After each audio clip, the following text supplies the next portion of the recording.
Corinne, c'est cool qu'on fasse ce petit moment-là entre deux formations. Tout à fait. Je suis content parce qu'en fait, bon, ça fait quelques années maintenant que tu viens chez nous. On a fait évoluer un petit peu tes programmes, tu vois, notamment le module 1. On a 3 niveaux sur le recentrage du complexe de l'épaule. Et j'aimerais que tu me dises en fait ce que tu apportes aux stagiaires dans chaque module. Tu vois, quelle est la différence et ce que ça va lui permettre de faire en cabinet. Tout à fait.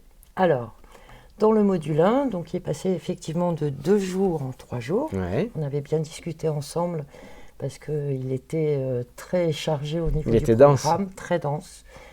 En fait, on revoit l'anatomie, la biomécanique, les pathologies et évidemment les techniques et surtout les diagnostics par rapport au bilan, etc. Alors moi déjà, parce que moi j'ai le retour des stagiaires en fait, mais déjà cette partie-là que tu viens de citer, c'est-à-dire avant le diagnostic, avant le traitement et tout ça, déjà cette partie-là, eh bien ils sont bien contents de la revoir. Ouais, parce que finalement on a l'impression que ça va, et ils sont très contents parce que c'est pas bien maîtrisé. Alors après quand on parle même de la chirurgie, des prothèses, des choses comme ça, où ils ont l'impression que... Ils connaissent bien. Oui, qu'ils connaissent et puis qu'il n'y a pas grand-chose à savoir finalement. Eh ben, ils reviennent et ils me disent je suis content d'avoir vu ça, quoi. Et c'est pour ça que j'avais incité à ce qu'on passe sur 3 jours finalement. En fait, c'est ma vision de l'épaule. Ouais. Donc, je la vois en 3D, vraiment, parce qu'à l'école, on apprend sur un plan, même si les logiciels nous permettent de voir en 3D, il reste quand même sur un plan. Ouais. Donc, j'utilise pour l'apprendre l'anatomie, les directions musculaires, pour être efficace dans les techniques, puisque l'épaule, c'est très impacté. Ouais. Et du coup, pour pouvoir corriger, il faut absolument des prises et des contre-prises précises. Et du coup, cette vision dans l'espace, avec un squelette et des élastiques qui représentent les muscles, J'adore quand tu fais ça. nous permettent aux stagiaires de visualiser cette ceinture scapulaire tout et ce qui cette entoure épaule et différemment. comment ça fonctionne selon les Puisque, mouvements. voilà, on voit en plus que cette articulation, il y a un point de contact osseux en avant, Clavicule. tout le reste c'est du muscle. Donc s'il y a un déséquilibre musculaire, évidemment ça va entraîner un déséquilibre articulaire, non seulement sur la ceinture scapulaire, mais sur tout le membre supérieur. Donc cette vision en 3D leur apporte énormément de choses, je pense, et surtout ça leur donne l'orientation de la mobilisation qu'on doit faire, puisque une articulation, imaginons, si tu veux faire un recentrage, si tu n'es pas dans le bon axe de la gléno-humérale, évidemment tu vas impacter encore plus et envenimer le problème. Donc il y a cette chose-là qu'on revoit. Et effectivement, ils n'ont pas cette vision, donc du coup ils sont très intéressés parce qu'ils voient le corps autrement, et voilà. Et puis après, il y a les techniques, on a appris à faire des contreprises, des prises, pour bouger un os par rapport à un autre, mais finalement les contreprises, on ne les fait pas réellement, et du coup on n'est pas efficace puisque tout bouge en même temps.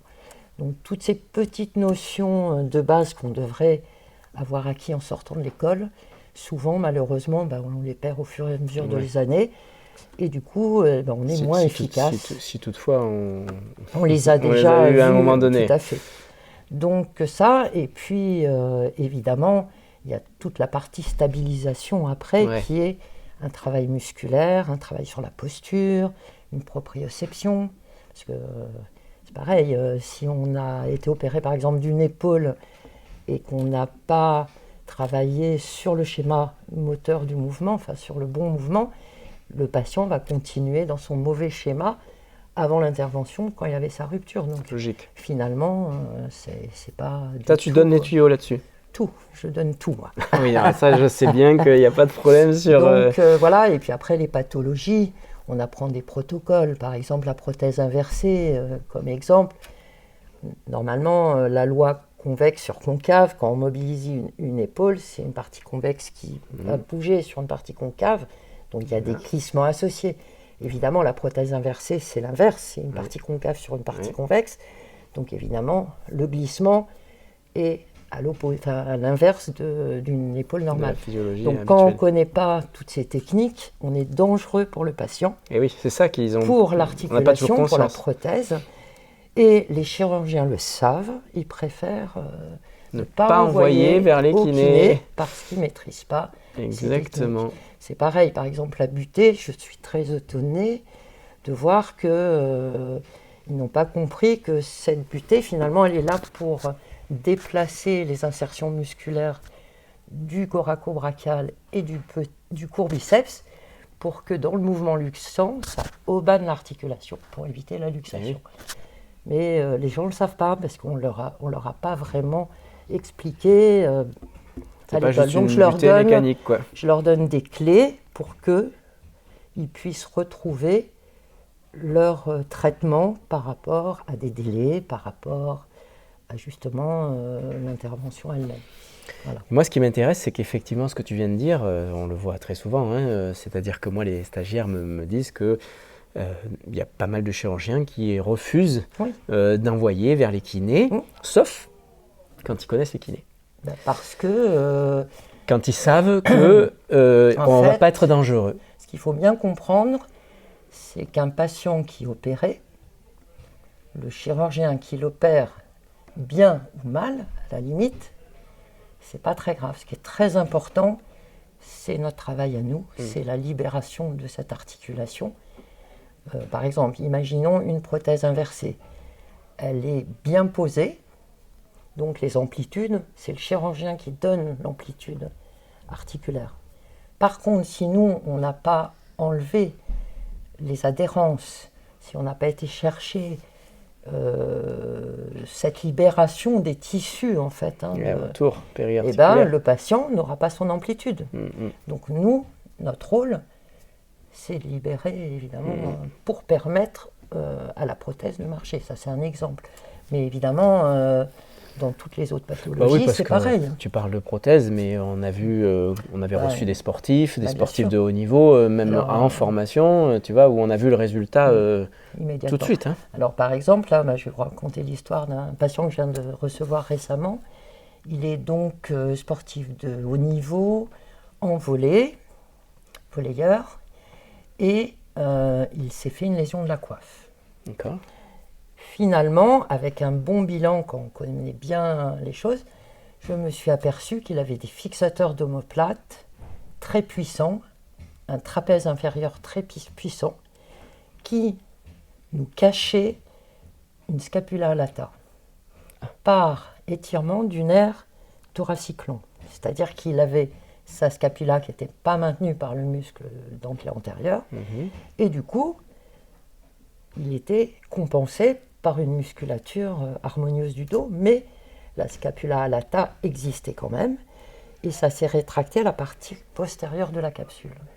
Donc quand il faisait un mouvement, la scapula était sagittale, cachée par les muscles, mais l'angle scapulo-huméral étant pas harmonieux, il devrait être dans l'alignement de la scapula pour que la scapula puisse partir dans le mouvement, et bien il s'est fait une rupture de coiffe.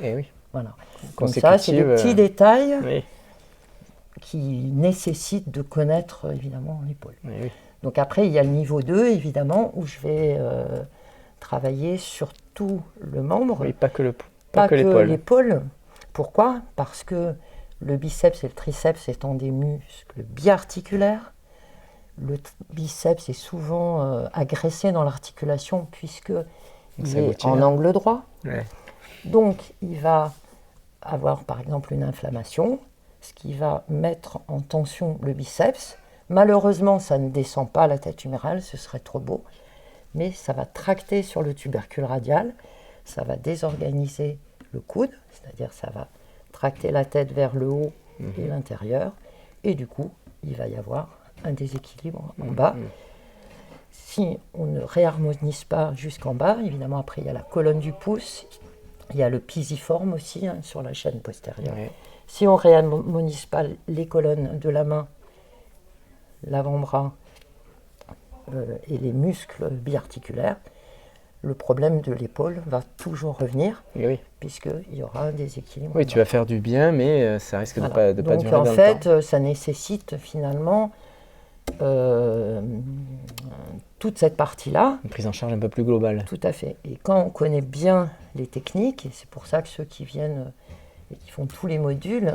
ça, c'est quand même ceux qui font le niveau 1, en général, on les revoit pour faire les 3 niveaux. En tout cas, plus ils vont maîtriser, plus ils vont être précis dans leur prise, leur contre-prise.